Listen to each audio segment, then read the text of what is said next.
Okay, I guess we call it to order and we do the roll call. Yes. Boyers, Here, Neiman, Yeah, here. Smith. Here. And Byram. Here, He waved. yes, hello?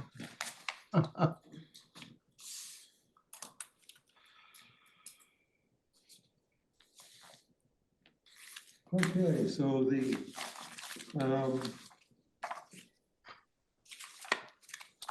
I guess the approval report is that, we're talking about the minutes, right? Yeah, the minutes Yeah. from last And I meeting. looked at them, they were fine. If anybody else has any comments, Accept them as they're accepted. presented.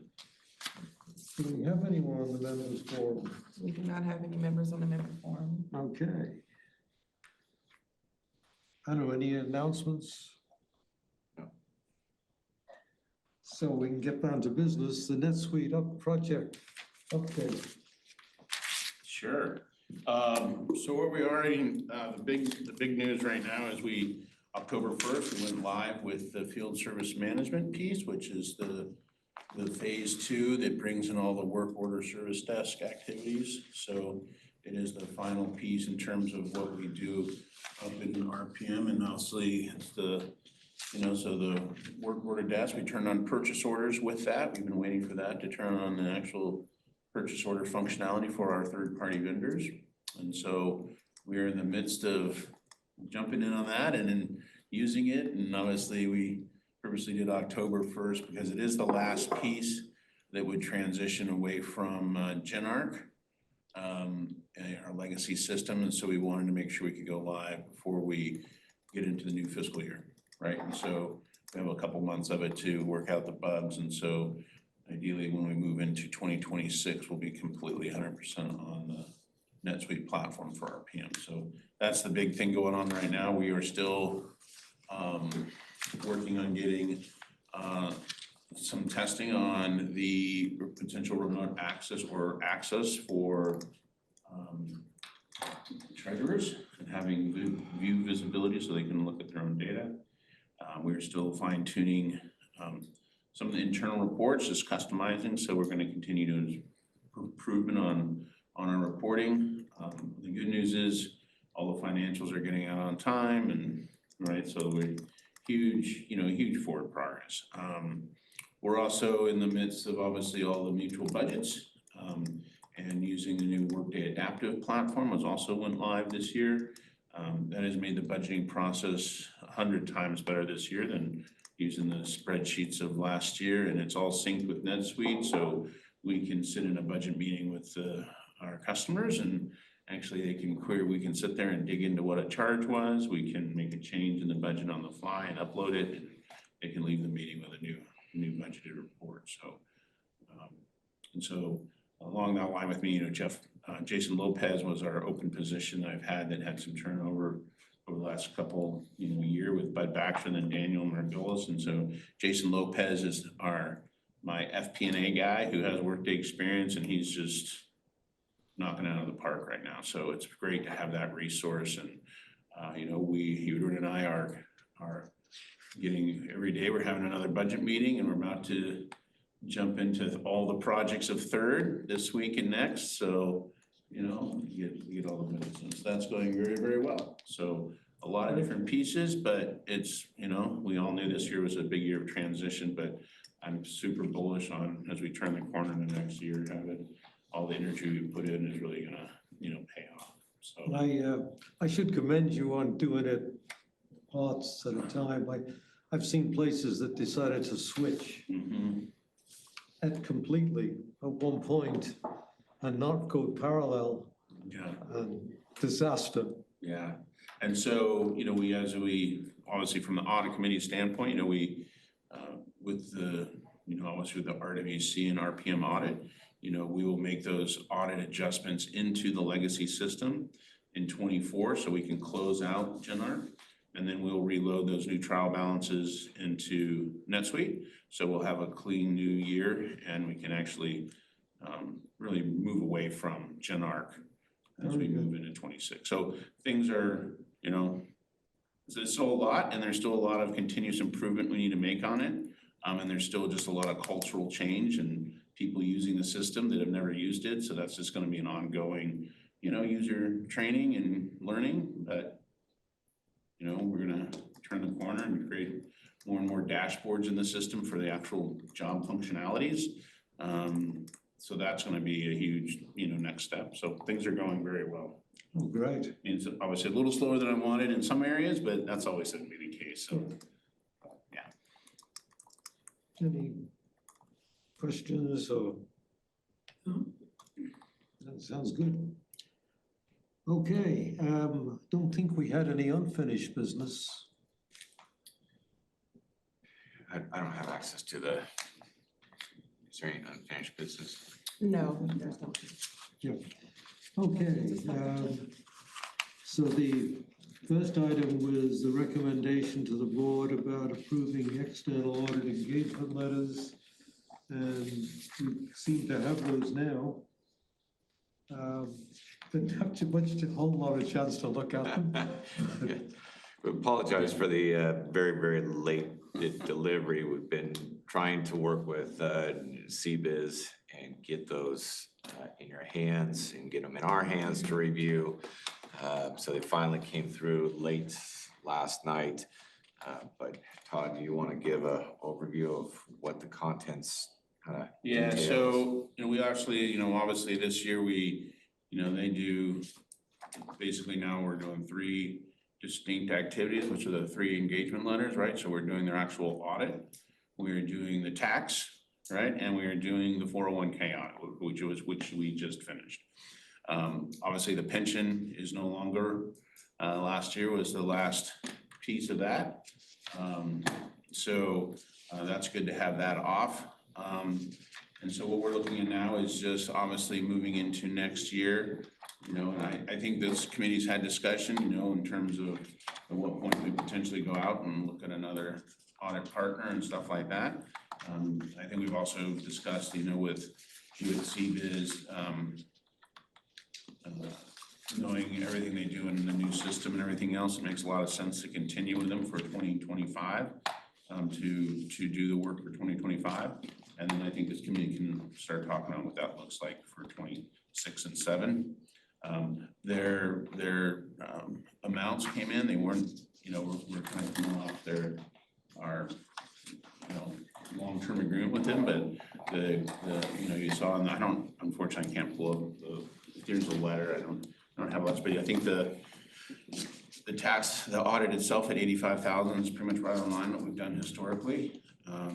Pension plan of 15.5 is right there too, so there's not a huge increase.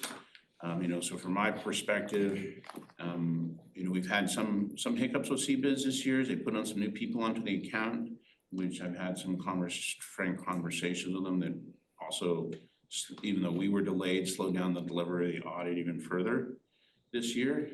So we want to make sure that's corrected, so we're exactly on time for April 30th next year and back on the right cycle. Right, so, and so I think that's the big thing, right? Yeah. And then next year will be a difference. We're gonna rotate the CPAs after that. I would say we should probably have a discussion here and maybe look to the service. It's always good to, I think sometimes change out that service, but also to be competitive on costs as well. And at the same time, on the agenda today, we'll also be talking about the internal control audit in 27. So, but I'm very comfortable with CBiz, and I think I said their costs are good. So, certainly my recommendation is that these engagement letters, we move forward. There's nothing on any of them that really was a big change either monetarily or obviously boilerplate service levels, exact same from prior years. So just with the pension falling off and just having just the 401k, so. Yeah, Todd, I was just wondering on the audit engagement for the different financials. Looks like they raised that by about 10% from last year, it looks like. Yeah. A little bit more than 10%. Yeah. But I'm just wondering about this line, in addition to fee, will include the auditing the new accounting system. And that's gonna be billed based on time and expenses, I guess, required by individuals on engagement. From $300 to $600 an hour. It's a little open-ended. Do you have any idea what Have they given you a clue of what they think that'll be? They have not. It is a conversation we're having just between Amanda and McCare. I actually think that NetSuite is actually produces the data a lot easier than GenArc. Right. So I think other than just some of the methodology and how they did some of the testing and some of the reports that were written from GenArc, was why they wrote that language in there, because it's a little bit of an unknown. I think that's very definable though, and I think given the resources we have in NetSuite, that I don't see there's gonna be a big use of that, but I don't have a more definitive number. It's kind of like they threw it out there saying, hey, it's a new system and we don't know, and it may cost you more. Sure. In some ways, like you say, I mean, their audit should be easier to do this time Yes. since you're dealing with NetSuite as opposed to GenArc. Yeah. Yeah. Yeah.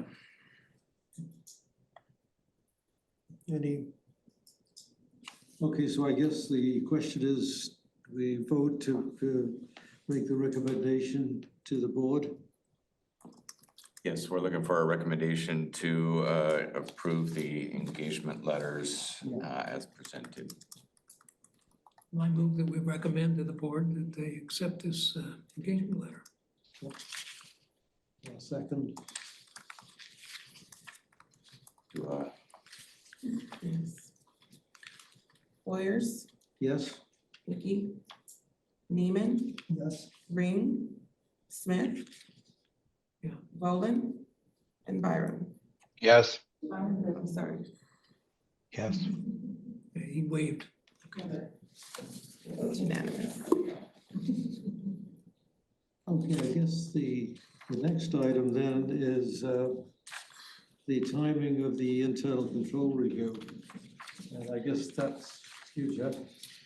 So Todd put together a little overview. Last time the committee talked, we reviewed the timing being a recommendation for moving this to 2027. That way we have a full year to complete implementation of NetSuite and all of the accompanied programs. But the committee still wanted to see some milestones of how we will make sure we get to a launch of this in 2027. So attached is a little bit of a chart that shows that we would begin basically this time next year in defining the audit scope and objectives, finalizing the scope of work, putting together the draft RFP for review by the committees, issue the RFP in early January, select a firm and really do interviews, and then get underway more or less in April timeframe of next year. I mean, of 2027, excuse me. So we're Did you say certain. we have a schedule? Yeah, it's in your packet and it's also on the screen up top here. It's just kind of a draft that shows the milestones of each of the tasks that. My thought was to give us a full, obviously as a draft, to give us a full 6-month period to get through the process of selecting, scoping, getting the bids out and everything like that, right? So obviously this is just a draft as we talk to the community, just like Jeff said, to actually get this in paper. We don't want to just keep kicking this can down the road. We want to actually go towards a real Yes. date. So this is the draft schedule that I put together so we could actually be ready to go in that May, June timeframe, which, as we've talked in the past, is the right workload timeframe because it's past the audits. If there was a downtime, there really is ever a downtime, but that, May, June, we get through the audits, we'll be on time this year for that. And then before we get into actually the, new budget cycle and planning for that, it's kind of it really is the time we can my staff can have resources available to commit to the auditors. Did you say we have a copy of that? It was It should attached be in it's the in the packet and assembly as well. Yeah, but It was in the hand. obviously we can get it to anybody. Online. It was on- Oh, online. okay, it's just Yeah, online. I looked it up last night and went through it. Mhm. And, I mean, it's a long time coming, but I as good as we're gonna do, I I'll guess. at least get that dart on the board. Susan has Yeah. a question. Yeah, thank you.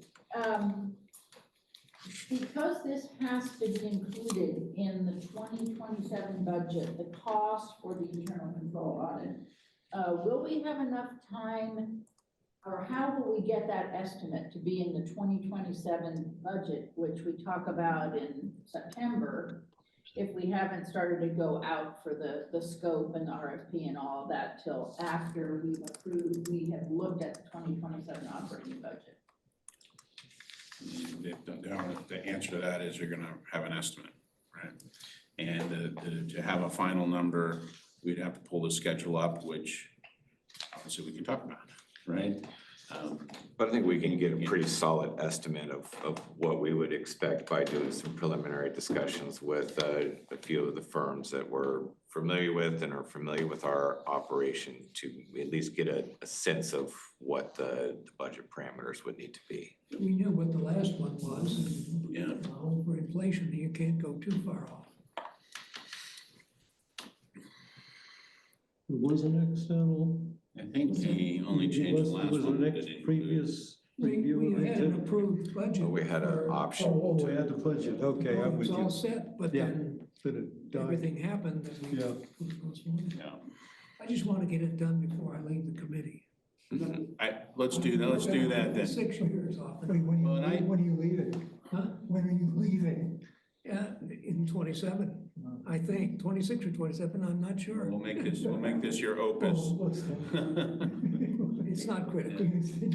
And as I said, I really do feel this is, I mean, I'm glad to get this actually on the calendar because it is something I think going through all the change we've gone through with the new systems and conversions and all I think this is a really, really good initiative for this entity to, undertake, and I think it really will go a long way to help reinstill confidence and transparency. So I'm very,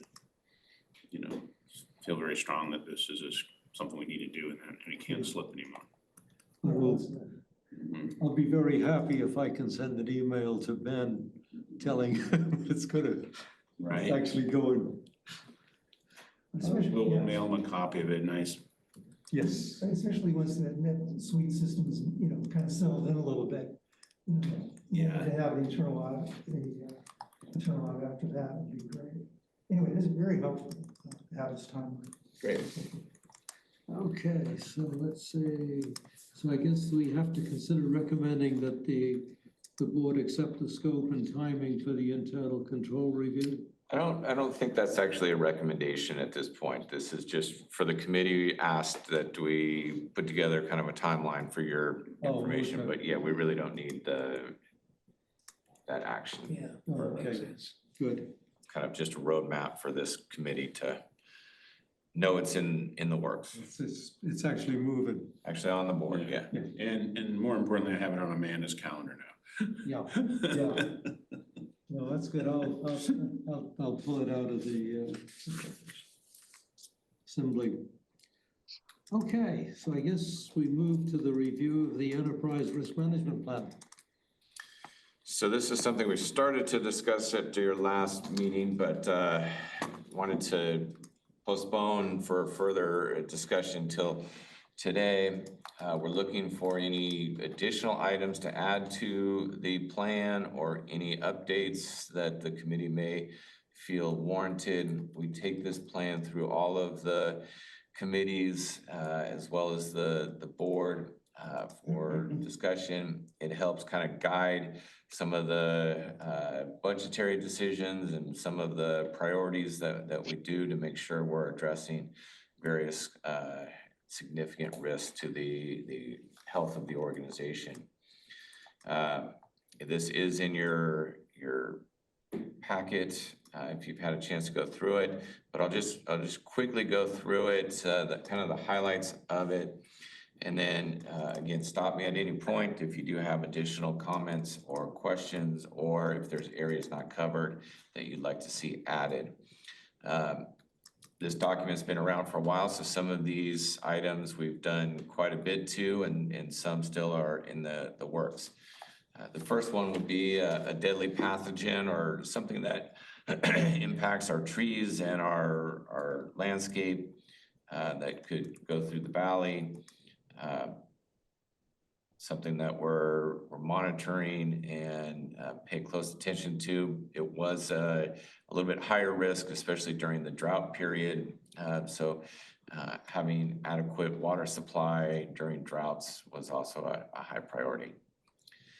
The other one, actually, this item came about just before the pandemic started and made the list just before the pandemic in 2020.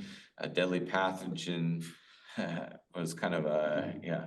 So anyway, we've had experience on how to deal with this, and hope that we don't have to do that again. But the next one is under facilities. We talk about this one quite a bit if there was a catastrophic event. So that could be anything from a fire, an earthquake, a flood. We have upped our insurance in many categories. We work with the mutuals on a insurance task force. We have done things like initiate the shaded fuel break. We have worked with the Firewise committee. There is a number of different things going on. We work with all of the public agencies on planning for evacuations and all of that sort of stuff. This year, we did eliminate the earthquake insurance. So that is still a pretty significant exposure, one that we will need to continue to evaluate the feasibility of that and what are our options under that. Is that, Jeff, does that need to be added to that some way or another? In the fact that the earthquake insurance is. Yes, that is an update that we will add to that. Mm-hmm.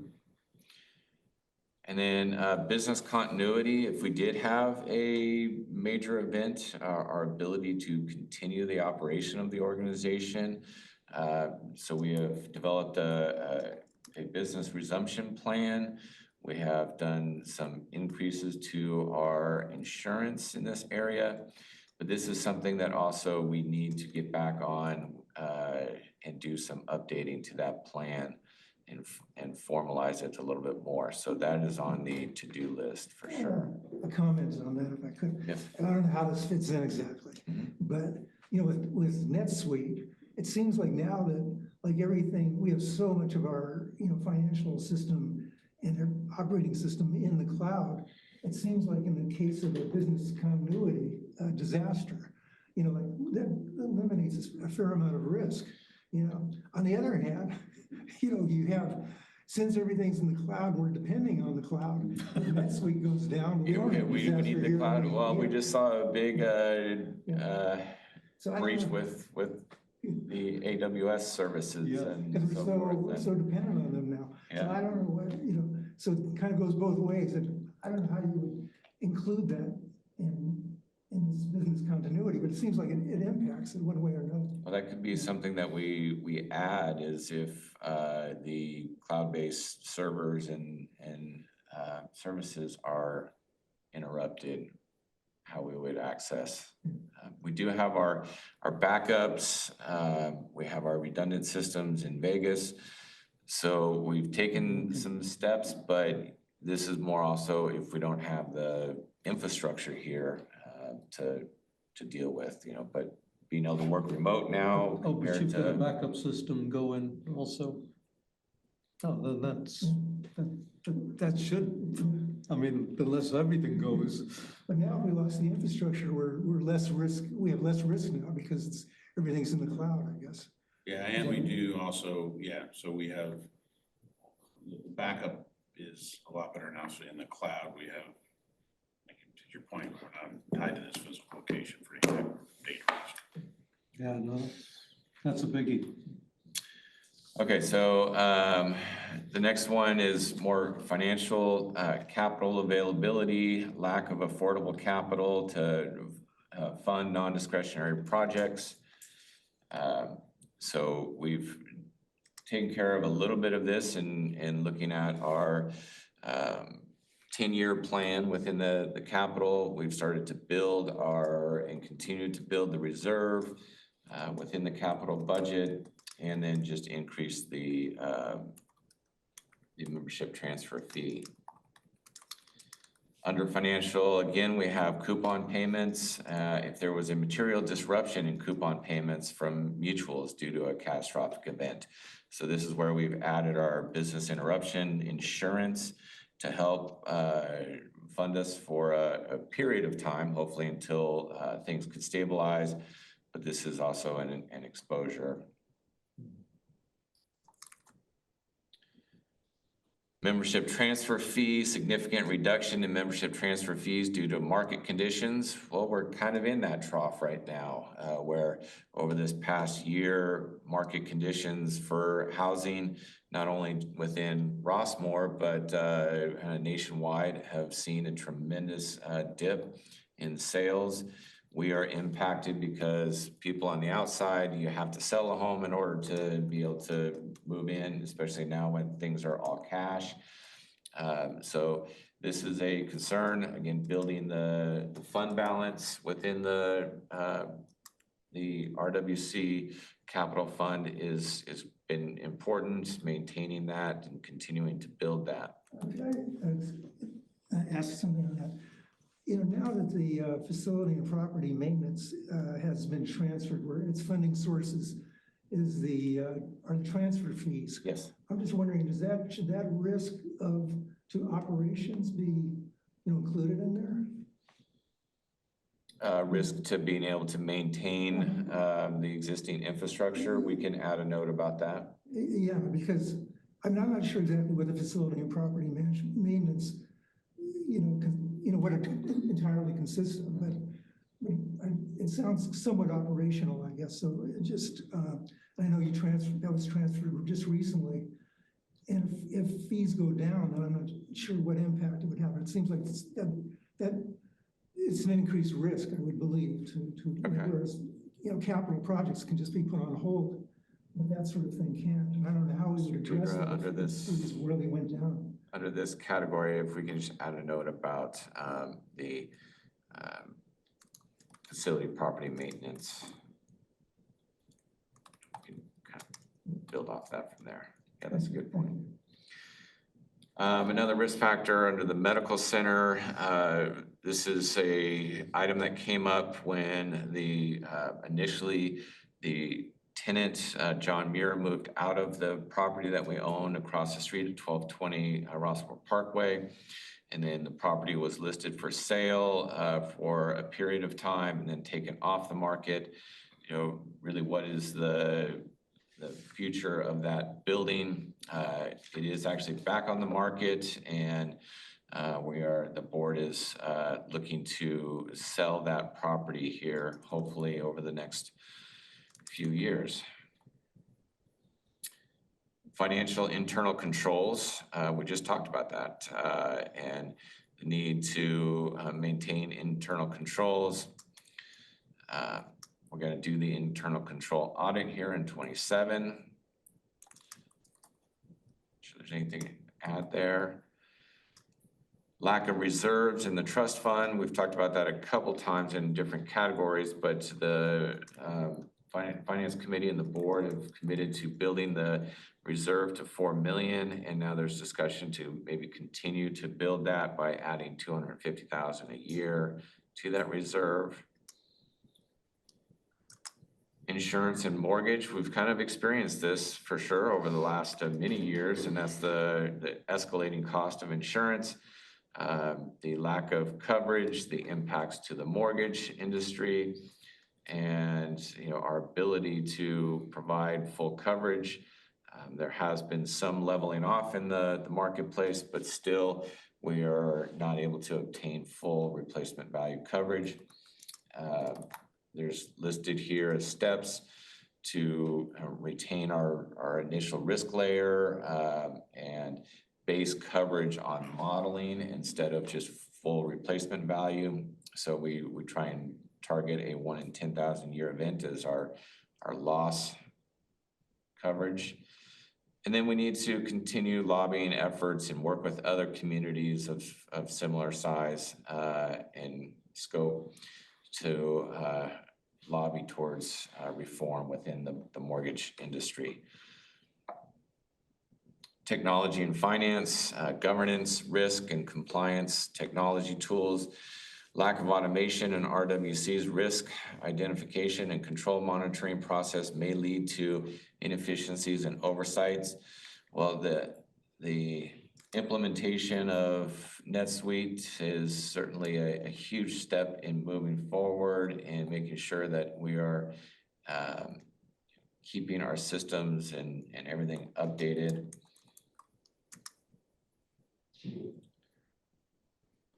Using AI is another risk and opportunity that's identified here. We probably, as we get a little bit further into AI, we need to update this because we do have AI applications that are in use. When this first came about, we didn't. So making sure that AI is used properly and part of our structure.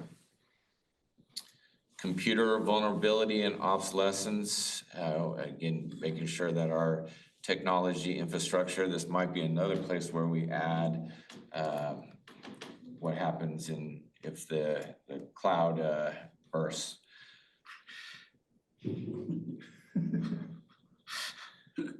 Landslide, obviously our community is built on hills. We have had earth movement that has impacted the community in the past. We've looked into creating a geologic hazard abatement district or joining one. That hasn't materialized, but is still a possibility. We have done some studies, but there certainly can be more studies done. Thankfully, we haven't experienced the ongoing drought, but we had a drought for many, many years that severely impacted our ability to irrigate the non-functional turf as well as the functional turf of the golf course. We've taken many steps in reducing non-functional turf and especially on the golf course, the medians. We've worked with regional partners on looking at how we can support and advocate for increased water supplies, recycled water. We did do some studies with a satellite water recycling facility so we can control our own manufacturing of recycled water. That was put on the shelf several years ago, but still might be something in the future. Golf course bridges, we have a plan now in place to replace those over time. We've begun the study and the planning and work with all of the agencies that regulate that, and those will be done over a period of time. Governance challenges in board communication. Communication is always a big challenge for this community and how you keep people informed of accurate and complete open information. That's always a threat. We need to utilize all of our resources towards communication. We are expanding that by adding, we have now the YouTube videos. We're working on My Rossmore, which will have a lot more robust information for residents to easily access. This is one RWC's competition from other senior communities, keeping Rossmore vibrant and an interesting community for people to want to buy here. This is part of the marketing task force that took place in our development of the new marketing website, making sure that the community is in solid condition, including the mutuals and the trust property. Expiration of the trust agreement, which really defines the relationship between RWC and the mutuals, and the existence of RWC is based on the trust agreement. That actually has an expiration date that currently is 2034.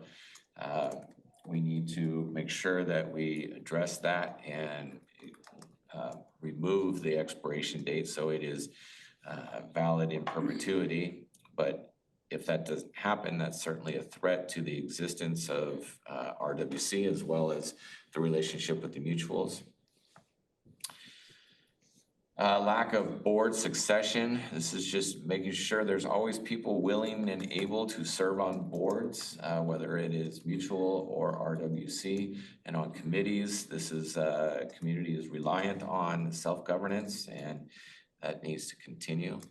We need to keep active membership.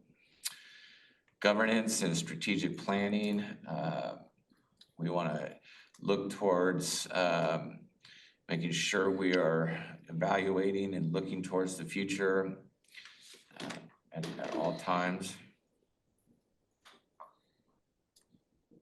We're going to be doing some of that here next month with the board.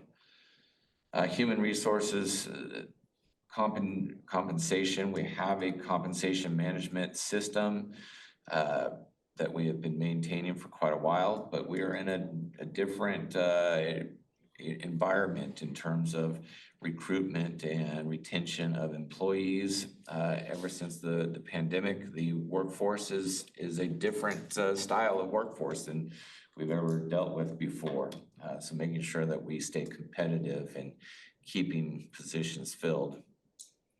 Succession planning, we saw this come to fruition as well, where we had just about every position turnover within our senior leadership group, as well as turnover within key departments, including finance.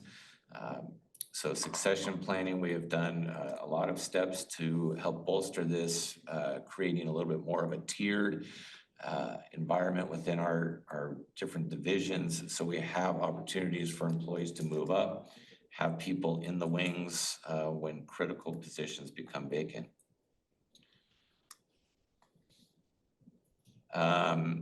An employee strike within our current union agreement, a strike is agreed to as not an option. However, if the union agreement expires, which it currently has, there is potential for a employee strike, which would interrupt services. So we want to maintain good relations with the union. We want to make sure that our union agreement is always in full force. The next one has to do with infrastructure, and we deal with this quite a bit. Rossmore being a 60-plus-year-old community and one of the original communities that has underground utilities in terms of PG&E. That infrastructure is certainly aging. We have a lot of water outages and power outages, and making sure that we are working with those utilities to keep the systems up within Rossmore and making sure they are maintained in good order, but those are really maintained by utility companies and not RWC. This one really goes back to capital, but it has to do with the mutuals. It is really a partnership within Rossmore to make sure that RWC facilities are in good shape and that we maintain our existing infrastructure, but we also need the mutuals to make sure their infrastructure is maintained so that the housing stock matches the community as well, that people are able to have well-maintained properties, that they are properly funding their reserves and taking care of any deferred maintenance.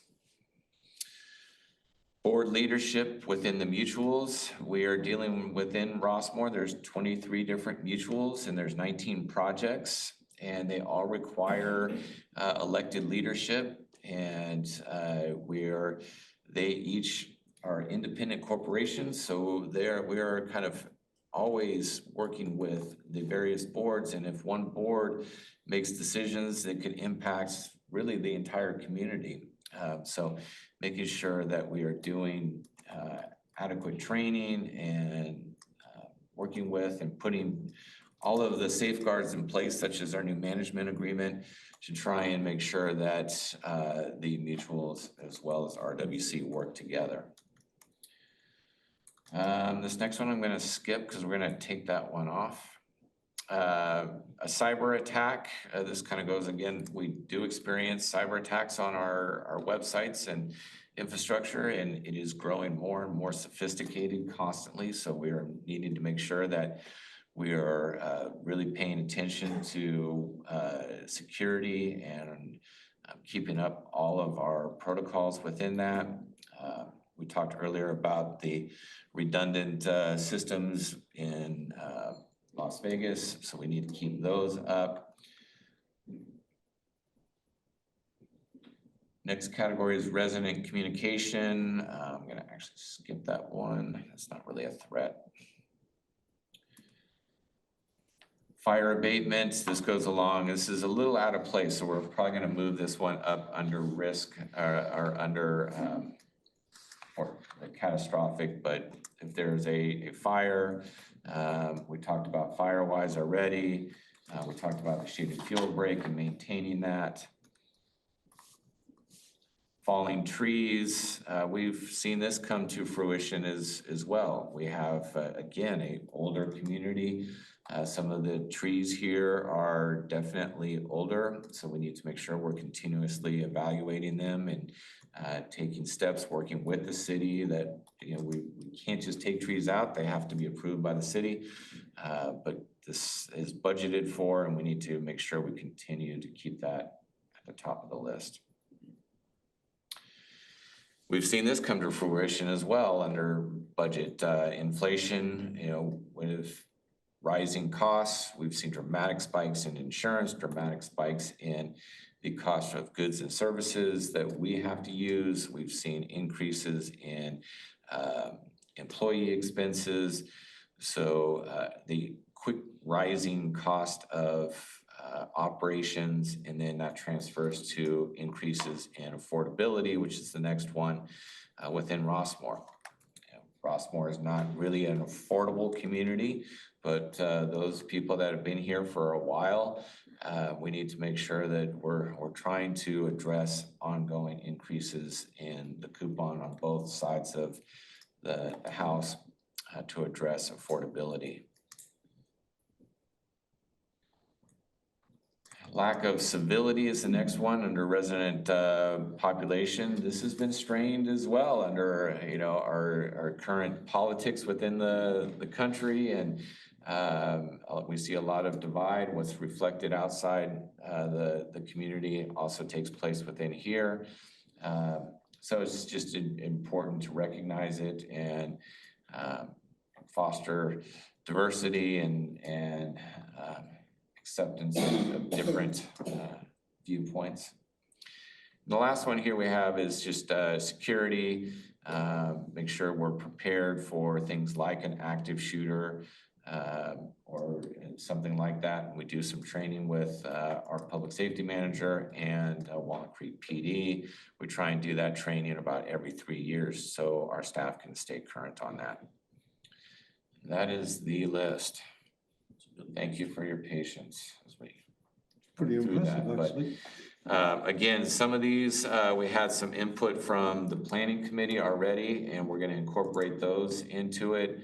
There is some updates that we need to do in terms of current status and progress. We'll add some of those notes that you made, but if there's other comments from the committee that are areas where you think we're needing to identify an exposure, we can certainly add to this list. You know, one item about the, you know, the trust expiring. When I was here, when I came here about 4 years ago, I remember this, you know, article in the Rossmore News about it. It was very extensive, you know, quite complicated, you know, trying to find the last, you know, surviving signers and all that sort of thing. It's so interesting. But then you just, you know, it's like you don't hear about it, except every so often you hear a little bit about it. It's kind of like, you know, kick down the road. I don't know if it's really, like the article is such doomsday sort of thing, but then it just seems to, you know, kind of float, Yes. you know, float along. I don't know if there needs to be a committee or something. I mean, A I little don't know. history on it. There was a committee to do a refresh and update of the agreement. And the agreement requires unanimous approval by all of the mutuals. You can imagine the difficulty in that.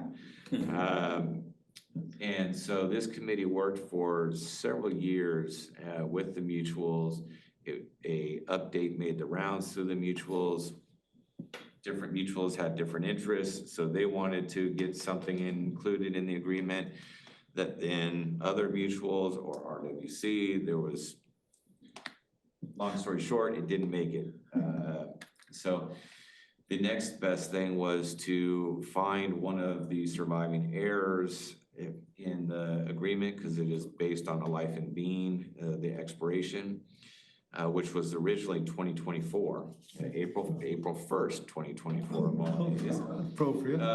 but they did identify a surviving heir, and so they were able to extend it so many years past the point of proving that this person was still alive, which makes it 2034 now.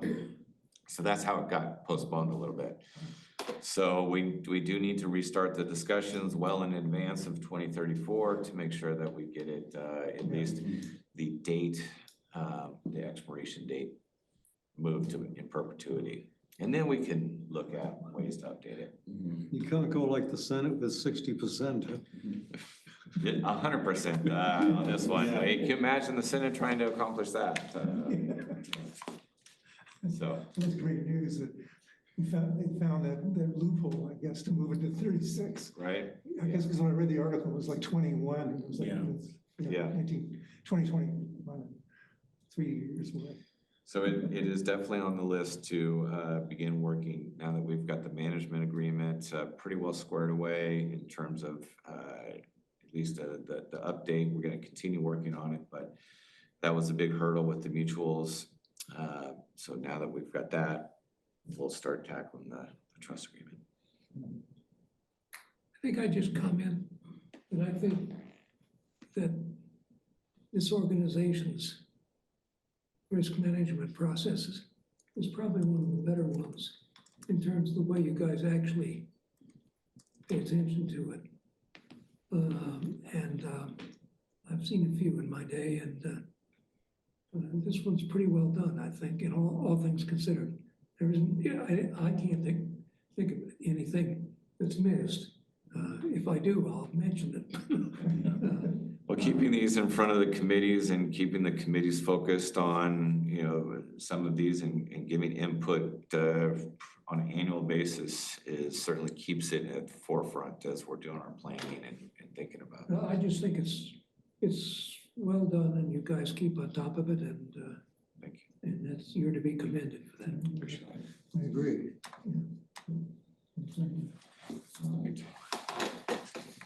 Okay. Anything, there's nothing we need to do on that, I just basically review, right? Yeah, if you do have any input, we'll take your feedback and add that to the list. But if anything comes up, you can always email me too.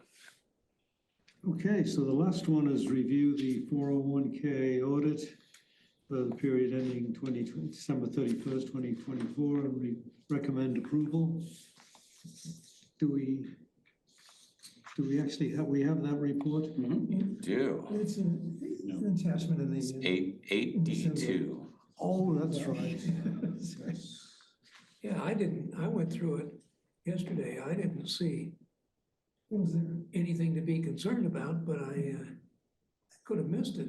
Yeah, the only thing I really want to just draw your attention to, it was a correction we need to make on some late contributions that happened in 2022. So obviously prior to my time, so if you would go down to supplemental schedule, Jeff, can you scroll down?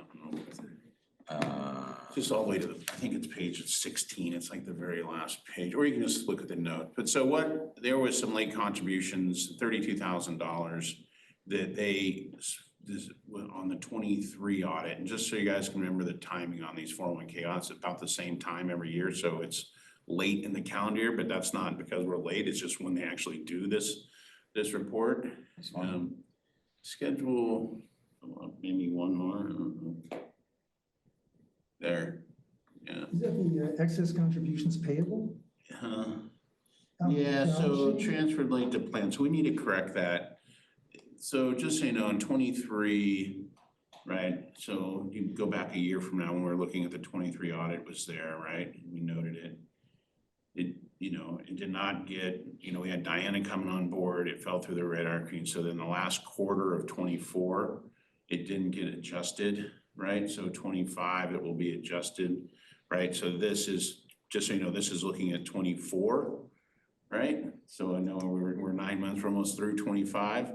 So I just want everyone to know this is a correction that has been made. So the 25, it's not there, but this is the 24 audit because we brought Diana on, it didn't get done in the last quarter of 24, right? And so even though it was noted in the audit, it's only a 3-month window to, when we realize that and fix it.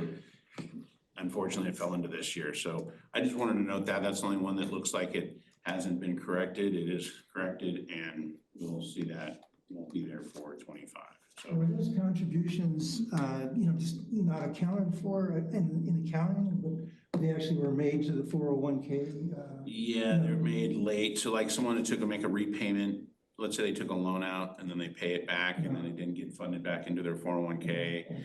So, or there was a late contribution that someone came onto the plan and we didn't make a contribution once they signed up. There was some lag in getting the contribution actually posted into their plan, right? So, The money was taken out of their paycheck?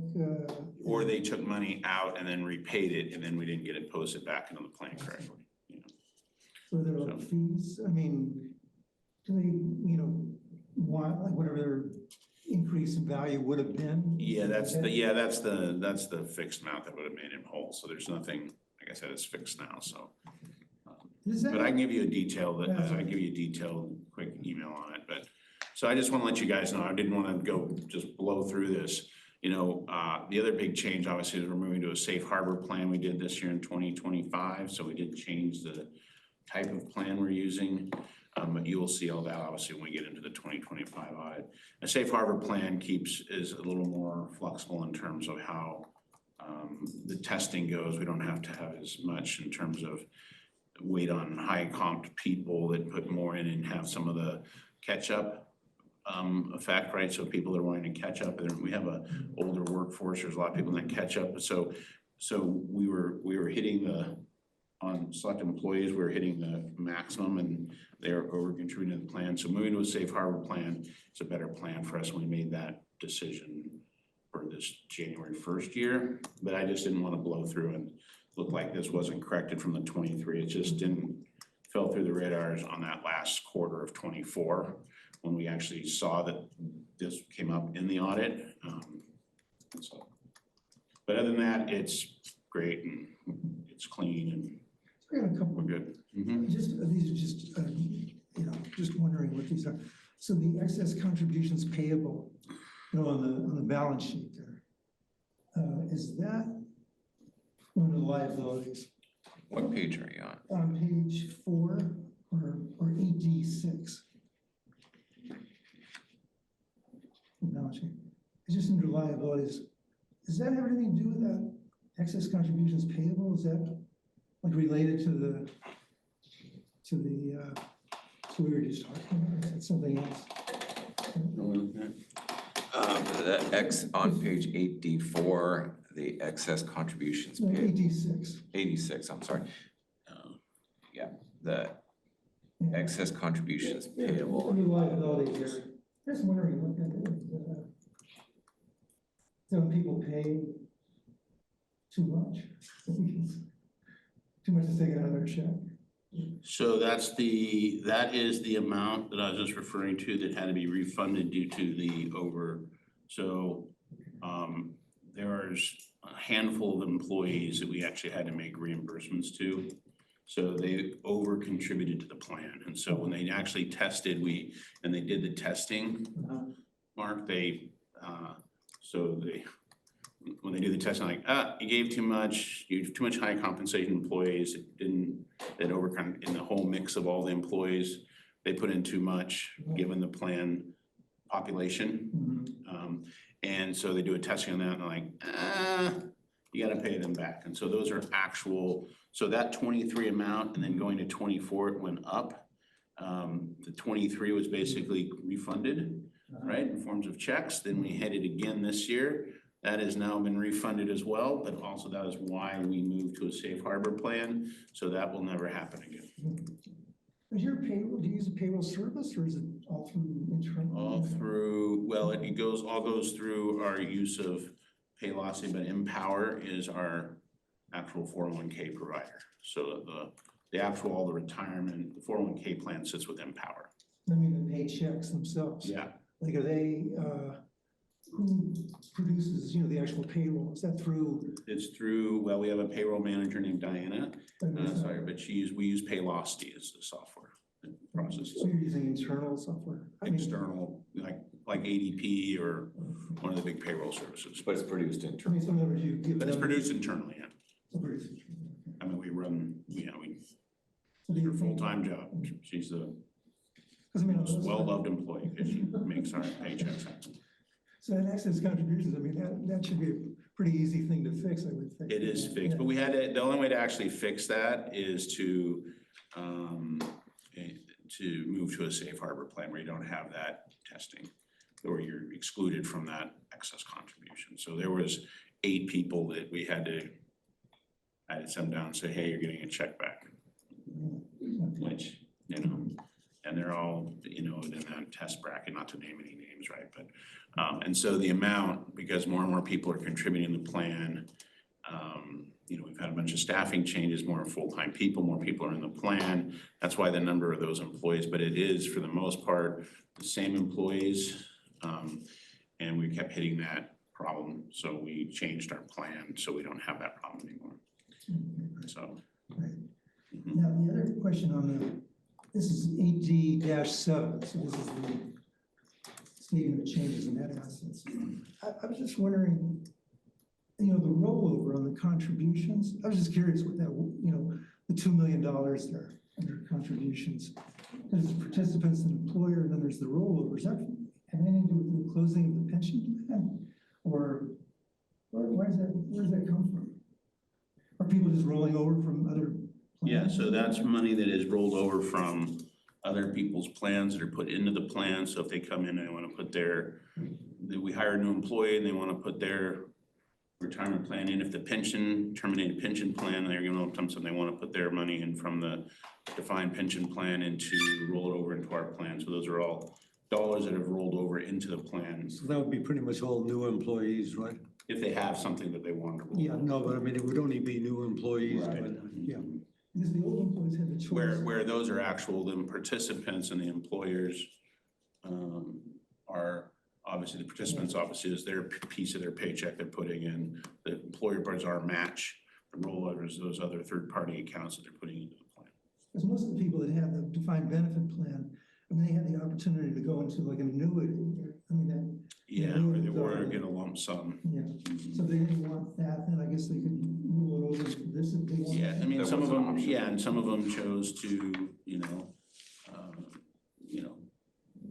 we've had increased participation in our plan, which is a good thing. It's a healthy thing. We want employees to, it's a great benefit. So we want more people involved in the 401k plan and but it feels like There was everything an I've option done. within the termination of the, Because normally you wouldn't see that high of a figure, I'm assuming, compared to the other numbers. Right, So that was yes. a reflection of Yeah. the closing the pension. And I guess they probably want to put it in the 401k because then they can access it, because once it's in the annuity. Yeah, I mean, you will see that now just normalized to new hired people that have external things, so it'll go down. Okay, thanks. But I mean, that's a good report though, because you can see how much, the employer matches, right? How much we put in versus, the employees, and it's a expense, but it's certainly, obviously drives a healthy workforce and provides, You must have a good plan if people are willing to roll it over. Mhm. It is. I think it's, however, I'd also say that,